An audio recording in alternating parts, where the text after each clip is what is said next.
It's time to ring in the new week with episode 94 of Too Long Didn't Scroll, the daily show to get your daily news fixed quickly and without hassle, unlike when sifting through an endless seeming newsfeed and having to click on each individual news story. TLDS saves you all the trouble with a quick and listenable episode uploaded every day detailing important events from the previous day. Without further ado, let's get into whatever happened on April 23rd, 2023.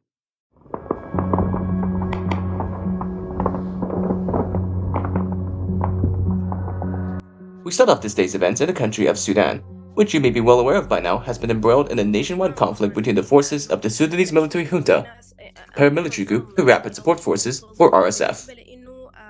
The RSF was originally created by an earlier iteration of the Sudanese government as an assisting force during the war in Darfur, where it was accused of perpetrating many atrocities like the Darfur genocide. The RSF has served as an auxiliary force since. They, together with the Sudanese military, turned out the Sudanese government multiple times, like in 2019, but most notably during a 2021 coup that installed the current junta in power.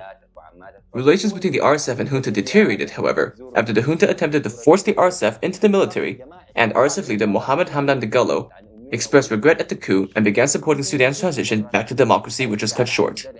Clashes between the two forces erupted on the 15th after the RSF mobilized on the 13th. The capital city of Khartoum has since become an active, raging war zone as the military and RSF openly clash in the streets, injuring and killing many civilians and foreign citizens in the crossfire, including several foreign diplomats and even European Union officials. Many countries have begun evacuation operations for the diplomats and citizens from the country, and several countries have suspended transport links to Sudan. For your update after this day, the Philippines has suspended all flights to Sudan after a Filipino was shot in Khartoum, in addition to Syria after 11 of its citizens were killed in the violence. Canada and America have also fully suspended all diplomatic operations in the country, and evacuated their embassies to protect their hundreds of staff and diplomats.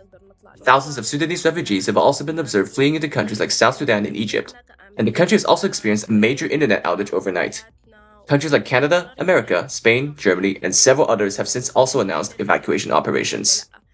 دي كلها أسئلة بتجي للزول في راسه ما لاقي لها أجوبة يعني المستقبل بالنسبة لنا نحن هسه حاليا مظلم أو ما عارفين إنه نحن هو يعني حيكون عامل كيف.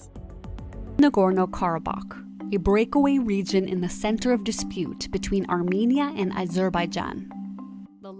Moving on over to the countries of Armenia and Azerbaijan, we center in on the long-running Nagorno-Karabakh conflict. The conflict began in full swing after the dissolution of the Soviet Union in 1991. The newly independent nations of Armenia and Azerbaijan, whose Soviet Republic iterations were already arguing over the disputed region of Nagorno-Karabakh, began warring with each other in a full-scale conflict after the forced expulsion of ethnic Azerbaijanis from the enclave region, which Armenia claimed was rightfully theirs. Missiles at the other's territory, including civilian areas. To understand why Armenia, together with ethnic Armenians in the region, established the unrecognized breakaway state of the Republic of Artsakh with the intention of having it unite with Armenia. Together, they fought against Azerbaijani forces during the First Nagorno-Karabakh War into a ceasefire in 1994. Conflict sparked again in 2020 during the Second Nagorno-Karabakh War, which resulted in Azerbaijan managing to hold on to its territories in the region, leaving conflict to dissipate except for minor skirmishes up to the present. As of this day, an incident between the two factions has occurred in the form of an apparent killing of an Armenian soldier by an Azerbaijani sniper while on patrol near the border. Azerbaijani military officials have denied these accusations, though the country may still land itself in hot water with the setting up of a checkpoint along the main road that connects the region to Armenia in the vital Lachin corridor, which Armenia has stated is in clear violation of the ceasefire agreement after the conclusion of the 2020 conflict, stating that the citizens are now lacking in free and safe passage into the region. tens of thousands of people died.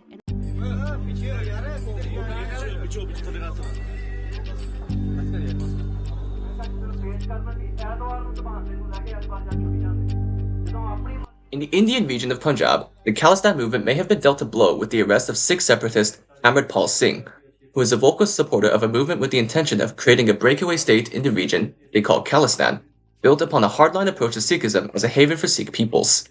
Singh and his supporters have often clashed with Indian forces in the region, leading to intense crackdowns throughout Punjab as a result of his actions. This February, Singh and his supporters notably initiated an assault on a police station in response to the arrest of one of their members, injuring several police officers.